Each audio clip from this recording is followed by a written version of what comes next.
A graça e a paz do nosso Senhor, do nosso Salvador Jesus. Continuando o nosso estudo do livro de Isaías, no capítulo 40, que diz assim: O livramento prometido ao povo de Israel. Essa versão da minha Bíblia é Almeida Revista e Corrigida. É um capítulo um pouco extenso, mas eu vou fazer a leitura dele toda ou praticamente toda.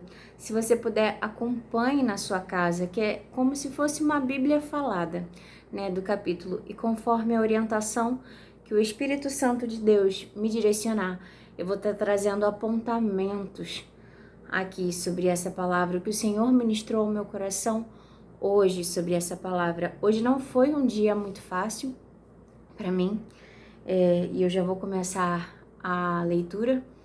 Mas eu queria, antes de começar a falar que hoje não foi um dia fácil, né? Eu posso começar com a minha cara renovada, né? Porque o Senhor, Ele que me dá a paz, né? Que o mundo não entende, que o mundo não compreende, vem do Senhor que fez os céus e a terra.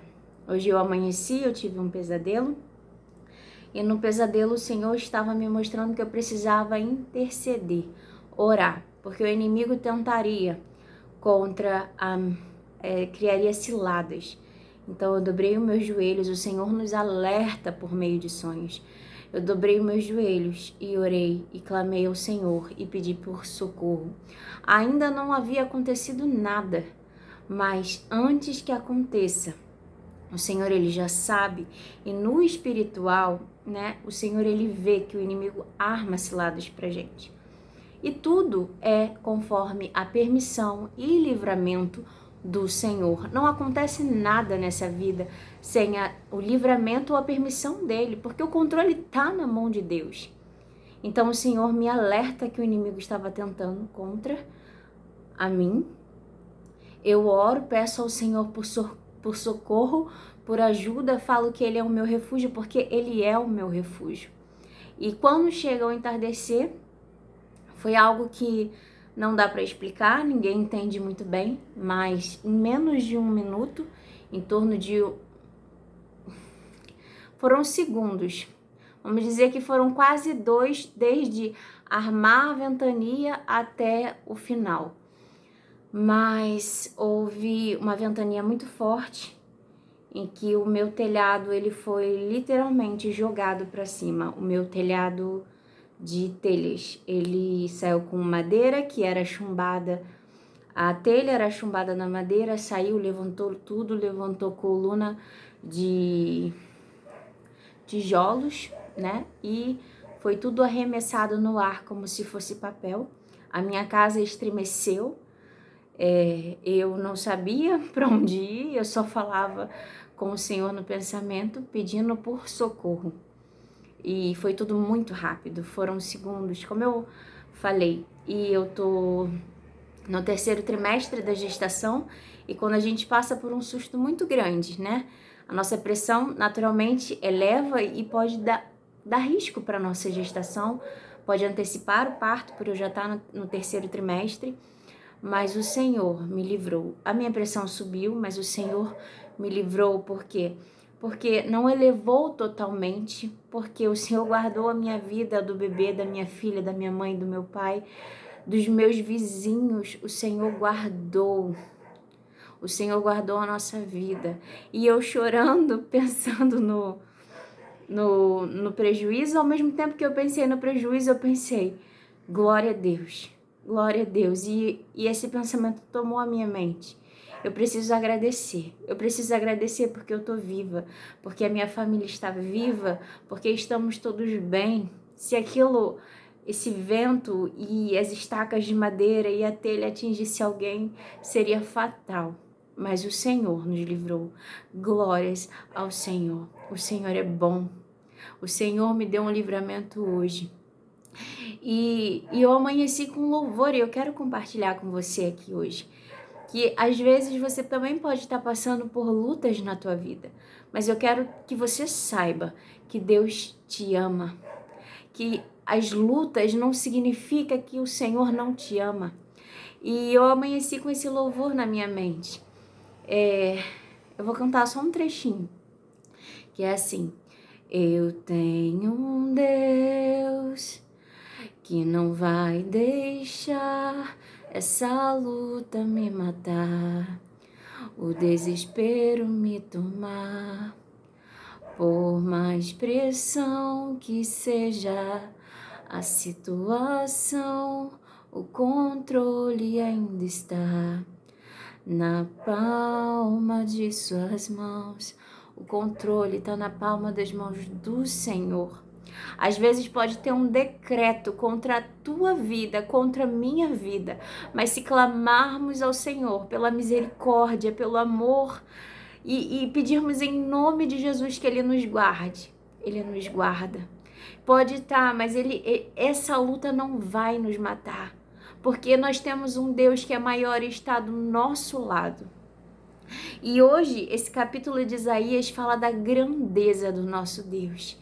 E ele começa falando do nosso Senhor, do nosso Salvador, Jesus. E ele diz: trazei as boas novas, consolai o povo, porque o Salvador, ele vem. O Salvador, ele vem e ele apacenta e ele cuida das ovelhas dele. Amém? Vamos para o capítulo. Consolai, consolai meu povo, diz o vosso Deus. Falai benignamente a Jerusalém, bradai-lhe que já a sua servidão é acabada, que a sua iniquidade está expiada e que já recebeu em dobro da mão do Senhor por todos os seus pecados.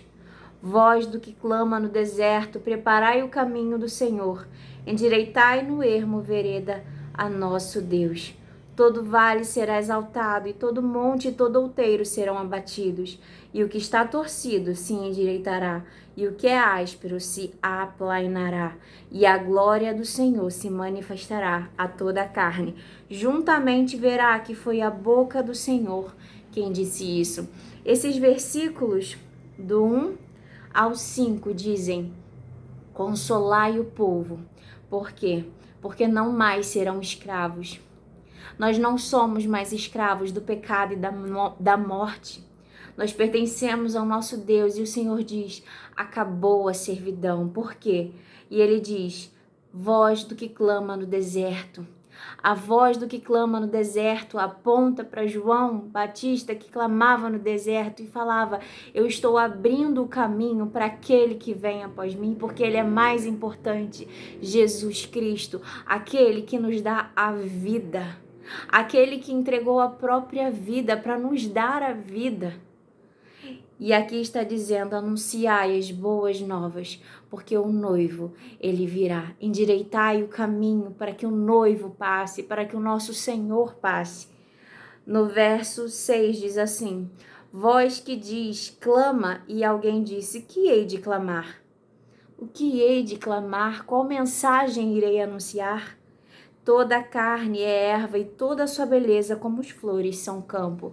Essa é a mensagem que diz: olha, toda a carne é erva, e toda a sua beleza como as flores do campo. A carne é erva, ela seca, ela murcha e ela acaba. Nós um dia iremos morrer, mas no nosso Senhor teremos vida. E sim, aqui toda a carne cessará um dia. Verso 7. Seca-se a erva, caem as flores, soprando nelas o hálito do Senhor. Na verdade, o povo é erva. Seca-se a erva e caem as flores, mas a palavra do nosso Deus subsiste eternamente. A palavra do nosso Deus permanece para sempre. A carne, o nosso corpo, um dia perecerá, mas a palavra do Senhor jamais. A palavra do Senhor, ela permanece para sempre. E a palavra que Deus deu, as promessas que Deus deu para nós, é que nos salvará. Que todo aquele que confessar publicamente e crer no Filho de Deus, ter fé nele, terá vida eterna com ele. Não negue ao Senhor. Não negue ao Senhor. Anuncie até o fim que Ele é o seu Deus. Obedeça. Obedeça ao que Deus tem te chamado a fazer. E aqui, quando fala a voz que clama no deserto, estava falando Isaías sobre a voz que clamava no deserto, João Batista que clamava no deserto sobre o arrependimento e abria o caminho para que Cristo Jesus passasse. Mas nós hoje, que anunciamos a mensagem de Deus, somos vozes que clamam num deserto de pessoas, é como se fosse um deserto de ossos secos. E o Senhor tem chamado e levantado pessoas para clamarem, anunciarem e chamarem para dar vida aos ossos secos, tornar a vida, para que essas pessoas tenham vida no Deus eterno, em Cristo Jesus. E diz assim, no versículo 9: Tu, anunciador de boas novas a Sião, sobe a um monte alto. Tu, anunciador de boas obras a Jerusalém, levanta a voz fortemente. Levanta, não temas, e dize à cidade de Judá: Eis aqui está o vosso Deus. Não temas. Não temas, levanta a tua voz, anuncia aonde o Senhor tem te colocado, anuncia, aqui está o vosso Deus. O Senhor tem chamado pessoas para anunciarem, abrirem um caminho para que o nosso noivo retorne. E o Senhor, ele voltará no tempo certo que o Pai determinou. O Filho voltará no tempo em que o Pai determinou, mas a palavra nos garante que ele voltará quando todos aqueles, desde a fundação do mundo, que estiverem para a salvação. O Senhor não deixará que ninguém que está para a salvação se perca. E ele fala, anuncia a mensagem para que chegue a todas as minhas ovelhas, que chegue a todos os meus filhos e filhas. Nós não devemos olhar para os outros com um olhar de julgamento, achando que alguém é mais merecedor ou menos merecedor da salvação ou da palavra de Deus. O Senhor fala, ide a todo mundo, pregai o evangelho a toda criatura. Porque às vezes podemos olhar para alguém e julgarmos, né? Essa pessoa não me parece a pessoa certa, eu acho que ela não vai aceitar Jesus, eu acho que, nossa, ela tá tão no pecado, ela tá tão entregue, eu acho que ela não tem mais solução. Quem é o Salvador é Jesus, é Ele, e Ele ama o pecador, Ele ama você, Ele ama a mim, que somos pecadores, mas que fomos redimidos pelo sangue de Jesus. E Ele diz, anuncia as boas novas, anuncia as boas novas do Senhor, glória a Deus. E está dizendo aqui também, no verso 10, eis que o Senhor Jeová virá como forte, o seu braço dominará, eis que o seu galardão vem com ele, o seu salário diante da sua face. Em outra versão diz, o seu povo virá com ele. Verso 11, como pastor apacentará o seu rebanho, entre os braços recolherá os cordeirinhos e os levará no seu regaço, e as que amamentam ele as guiará mansamente. Seremos guiados pelo nosso Senhor, o nosso Senhor, que é o nosso pastor. Como um pastor apacenta as ovelhas e cuida com carinho, assim ele cuidará e ele cuida de nós. E ele nos guia mansamente. Verso 12. Quem mediu com o seu punho as águas e tomou a medida dos céus. Agora a gente vai falar sobre a grandeza do nosso Deus. Quem mediu com o seu punho as águas e tomou a medida dos céus aos palmos, e recolheu em uma medida o pó da terra, e pesou os montes e os outeiros em balanças. Quem o fez? Quem guiou o Espírito do Senhor? E que conselheiro o ensinou? Quem? Porque ele é o princípio, ele é o fim, ele é alfa e ômega. Com quem tomou o conselho para que lhe desse entendimento e lhe mostrasse as veredas do juízo, e lhe ensinasse a sabedoria e lhe fizesse notório o caminho da ciência. Eis que as nações são consideradas por ele como a gota de um balde, e como o pó miúdo das balanças. Eis que lança por aí as ilhas como uma coisa pequeníssima. A grandeza do nosso Deus. Aqui, o profeta Isaías, ele compara. Ele está dizendo, as nações, elas são consideradas, todas as nações da terra, como uma gota, uma pequena gota no balde diante da grandeza de Deus. Quem poderá ensinar a Ele? Quem poderá, dar conselho? Ele já é o dono de toda a sabedoria. 16 diz assim: nem todo o Líbano basta para o fogo, nem os seus animais bastam para o holocausto. Sabe o que esse versículo diz? O versículo 16? Que nenhum sacrifício, nem toda a madeira do Líbano basta para o fogo, e nem os animais bastam para holocaustos. Todos os sacrifícios, eles não são suficientes pelo que o nosso Deus merece. Verso 17: todas as nações são como nada perante ele. Ele considera-as menos do que nada e como uma coisa vã. A quem, pois, farei semelhante a Deus? Ou com que comparareis? Aqui esse versículo está dizendo que é como nada diante da grandeza dele. E no 18 diz: a quem, pois, farei semelhante? Quem será semelhante a Deus?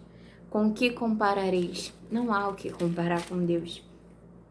No verso 19, Deus não é como imagens, porque no 19 diz assim, o artífice grava a imagem e o ourives a cobre de ouro e cadeias de prata funde para ela. O empobrecido, que não pode oferecer tanto, escolhe madeira, que não se corrompe.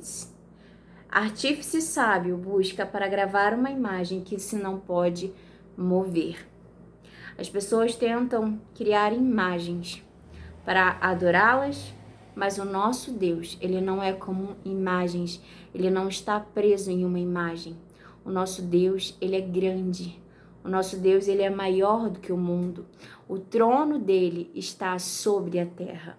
O trono dele está acima da terra. E ele, ao mesmo tempo que é tão grande, ele se fez pequeno, né? Ele entregou o próprio filho. E quando o filho entrega a vida e ressuscita e volta para o Pai e assenta à direita do Pai, ele nos envia o Espírito Santo de Deus. E o Espírito Santo de Deus habita dentro de nós. Ele habita dentro de ti. Um Deus tão grande se faz presente em nosso meio. E nós somos templo dele. Por isso a necessidade de sermos consagrados ao Senhor, de andarmos de acordo com a vontade dele, de nos santificarmos, de andarmos em justiça e em verdade. E só conseguimos isso com o Espírito Santo de Deus em nós e com Jesus, porque quando caímos, quando pecamos, temos o Senhor, que ao nos arrependermos, e arrependimento não é culpa, a culpa nos afasta de Deus. A culpa não nos tira do pecado. Nós sentimos culpa, mas continuamos pecando. Mas o arrependimento tem mudança de atitude. Nós não mais erramos naquele ponto. Você nunca mais deseja cair naquele ponto e você fala: Senhor, quebra o meu eu, muda isso para que eu não caia mais. Nós somos templo do Senhor. E que possamos pedir ao Senhor que esse templo, ele seja consagrado a ele, que ele possa consertar, que nós possamos restaurar o altar, que possamos restaurar o nosso coração para o Senhor, para que ele habite em nós e possamos ser cheios a cada dia pela presença dele. No verso 21 diz: porventura não sabeis? Porventura não ouvis? Ou desde o princípio se vos não notificou isso mesmo? Ou não atentastes para os fundamentos da terra? Ele é o que está assentado sobre o globo da terra, cujos moradores são para ele como gafanhotos. Em outra versão diz, pequenas formigas. Ele é o que estende os céus como cortinas e os desenrola como tenda para neles habitar. O que faz voltar ao nada os príncipes e torna coisa vã os juízes da terra. É ele quem levanta os homens da terra, os príncipes, os reis, os líderes do país. E é ele quem também faz descer do governo aqueles mesmos. E no 24 diz: não se plantam, não se semeiam, nem se arrega na terra, o seu tronco cortado sopra sobre eles, e secam-se, e um tufão como pragana os levará. O que está dizendo?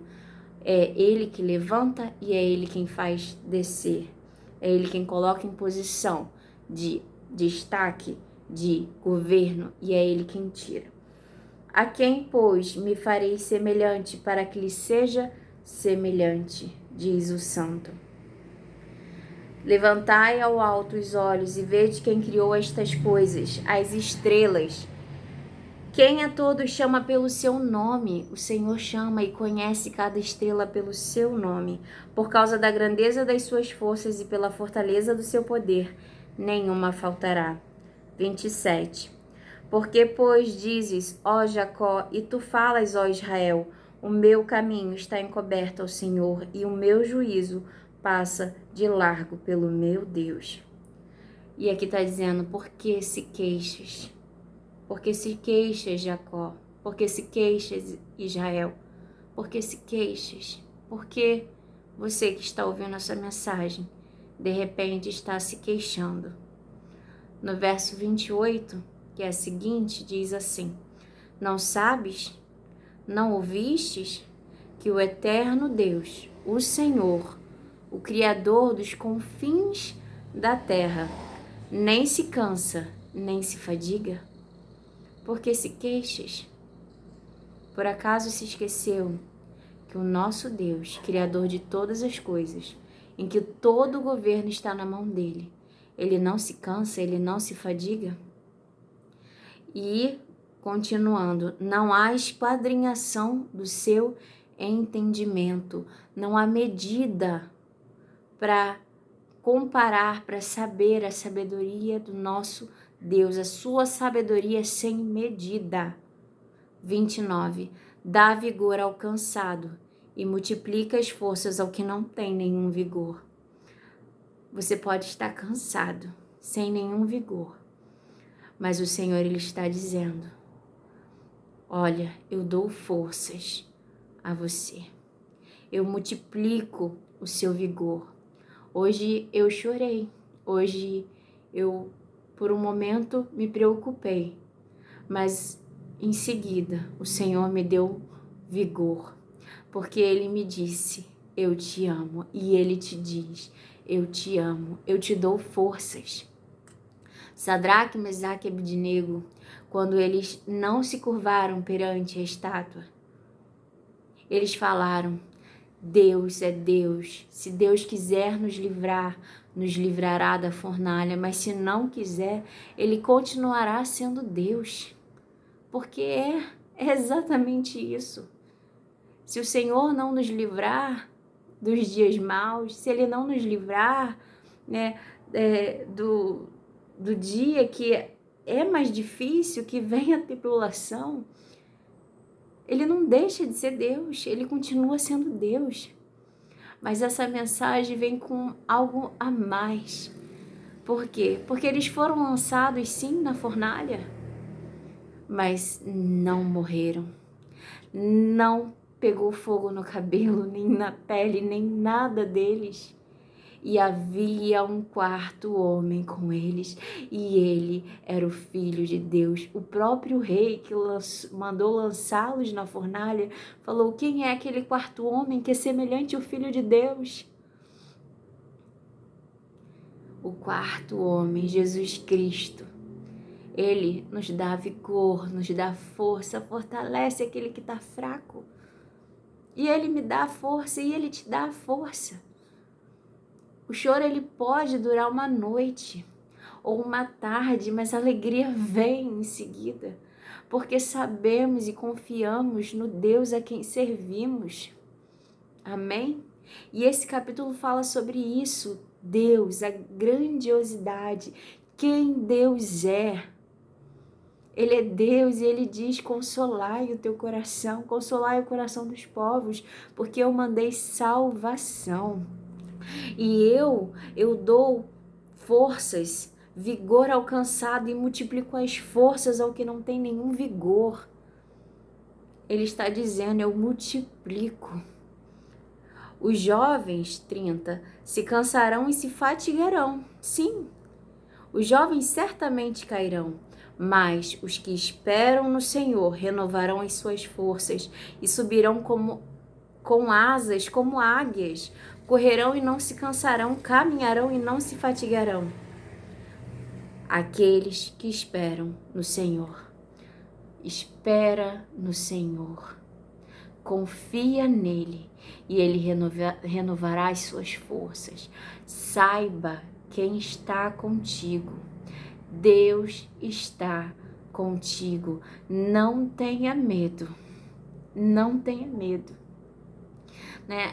O profeta diz: ainda que a figueira não floresça, que não haja o fruto na vide e que o produto da oliveira minta, ainda que não tudo dê errado, que a colheita não tenha colheita e tudo não tenha mantimento.